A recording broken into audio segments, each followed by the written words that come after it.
भारतीय खासदारांचं शिष्टमंडळ आज UAE दौऱ्यावर. खासदार डॉक्टर श्रीकांत शिंदेंच्या नेतृत्वात शिष्टमंडळ रवाना. जगाला देणार ऑपरेशन सिंदूरच्या यशाची माहिती.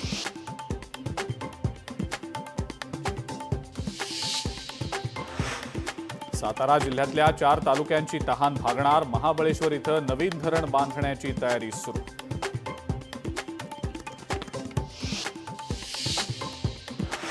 पुणे महानगरपालिका आयुक्तपदी नवल किशोर राम यांची नियुक्ती. नवे आयुक्त 1 जूनला पदभार स्वीकारणार.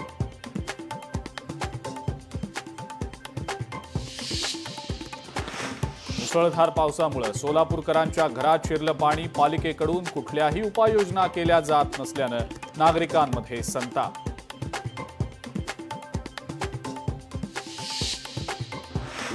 नांदेड जिल्ह्यामध्ये गेल्या 8 दिवसांपासून अवकाळी पावसाची तुफान बॅटिंग सुरू.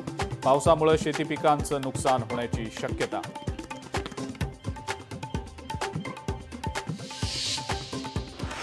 अमरावतीमधल्या अनेक भागांमध्ये अवकाळी पावसाची जोरदार हजेरी.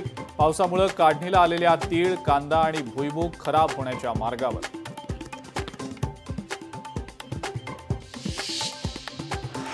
अहिल्यानगर शहरात विजांच्या कडकडाटासह जोरदार पावसाची हजेरी. जोरदार पावसामुळे शहरातल्या अनेक भागांमधला वीज पुरवठा खंडित.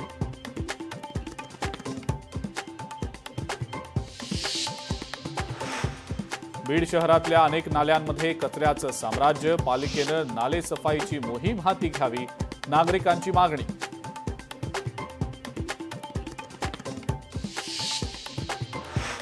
रायगडच्या महाड विन्हेरे मार्गावर 2 एसटी बसेस समोरासमोर आदळून अपघात. अपघातात दोन्ही बसेस मधल्या बस चालकांसह 5 प्रवासी किरकोळ जखमी.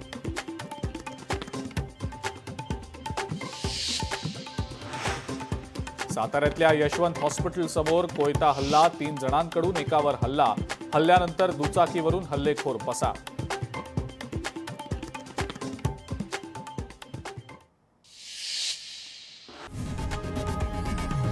लोकशाही मराठी ऐका, पहा, जागरूक रहा.